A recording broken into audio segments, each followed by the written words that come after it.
নমস্কার বন্ধুরা, আমি আজকে রান্না করব ডিম দিয়ে মসুর ডালের চচ্চড়ি। এত সুন্দর, মানে দারুণ টেস্টি, খুব ভালো লাগবে। তো দেখতে থাকুন, সঙ্গে থাকুন আমি কিভাবে রান্নাটা করছি।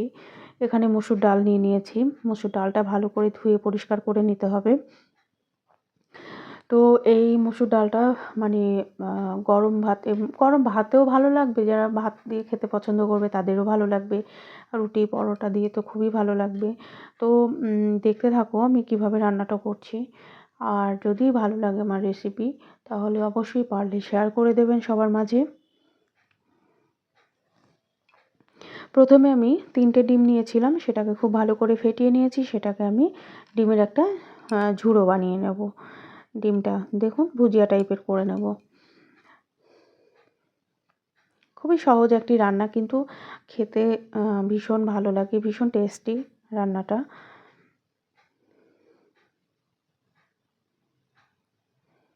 যদি ভালো লাগে কমেন্টের মাধ্যমে জানাবেন। আর যদি না ট্রাই করে থাকেন এই রান্নাটা, একবার হলো রান্না করে বাড়ির লোকজনদের খাইয়ে দেখবেন, আশা করি খুব ভালো লাগবে তাদেরও। তো ডিমের ভুজিয়াটা হয়ে গেছে, এবারে একটা পাত্রে ঢেলে নিচ্ছি।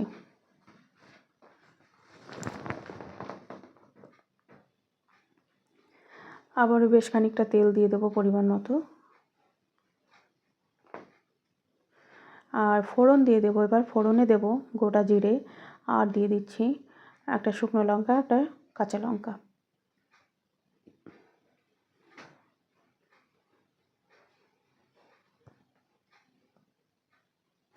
আর দিয়ে দেব পেঁয়াজ কুচি।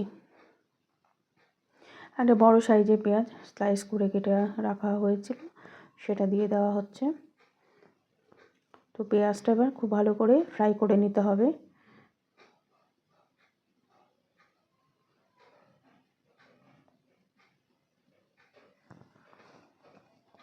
এবারে দিয়ে দেবো, দেখো বেশ অনেকটাই ফ্রাই হয়ে এসেছে, নরম হয়ে গেছে পেঁয়াজ ভাজাটা।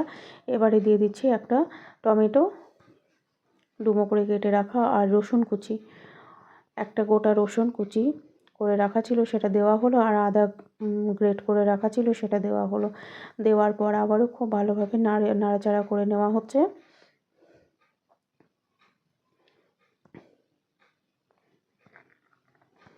রুটি পরোটা ভাত আমি তো বললাম, সেটা দিয়ে সত্যি খুব ভালো লাগে। আমি রুটি দিয়ে এটা, মানে এটা যখনই বানাই আমরা রুটি দিয়েই খাই। তো ভাবলাম যে রেসিপিটা অনেকবার করেছি, তারপরে মনে হলো যে একবার বন্ধুদের সঙ্গে শেয়ার করি। এবারে দিয়ে দিচ্ছি জিরে গুঁড়ো আর হলুদ গুঁড়ো, আর দিয়ে দিলাম একটু লাল লঙ্কা গুঁড়ো,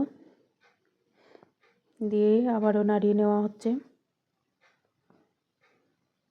এবারে ভালো করে ধুয়ে পরিষ্কার করে নেওয়া হয়েছে মসুর ডালটাকে দিয়ে দিলাম।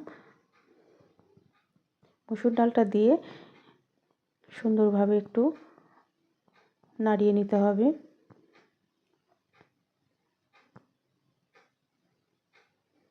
তো বন্ধুরা, যদি ভালো লাগে তাহলে একবার হলো এই রেসিপিটা ট্রাই করবে, আশা করি তোমাদের খুব ভালো লাগবে।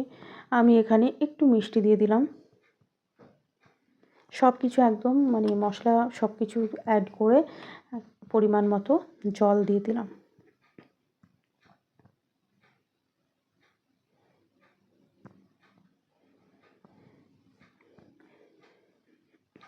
জলটা ঠিকঠাক মতো দিতে হবে, ডালটা যাতে খুব গলে না যায়, আবার সেদ্ধ হয়ে যায় সুন্দরভাবে, সেই মতো দিতে হবে। দেখো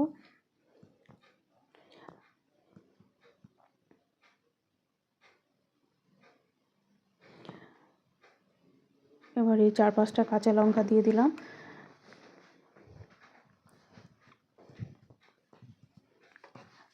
এর 5-7 মিনিটের জন্য একটু ঢাকা দিয়ে দেবো।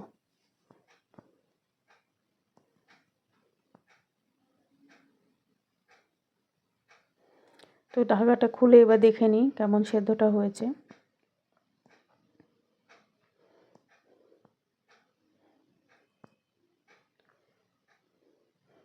বেশ সুন্দর সেদ্ধ হয়ে গেছে, কিন্তু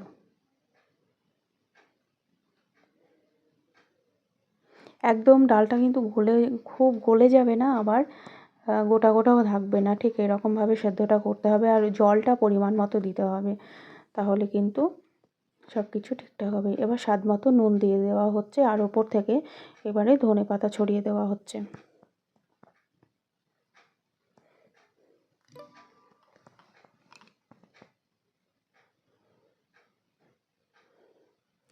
আর এবারে দিয়ে দেওয়া হচ্ছে ভেজে রাখা ওই ডিমের ভুজিয়াটা, দিয়ে এবারে ভালো করে নাড়াচাড়া করে নিতে হবে।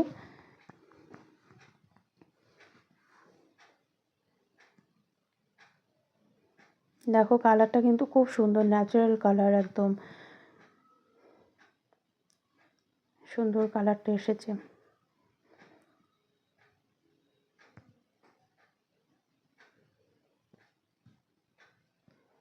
দু মিনিটের জন্য আবারও ঢাকা দিয়ে দেবো। তো ঢাকাটা খুলে দেখে নিই, একদম রান্না শেষের দিকে হয়ে এসেছে একদম।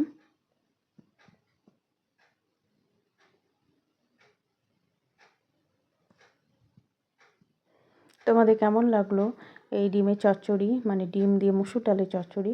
আর ওপর থেকে একটু মাখন দিয়ে দিলাম, আপনারা চাইলে দিতে পারেন, আবার নাও দিতে পারেন। তো একবার হলো মানে বাড়িতে ট্রাই করবেন।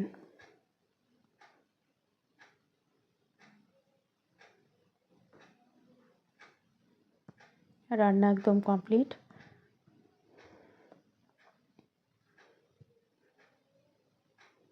গ্যাস বন্ধ করে দিলাম।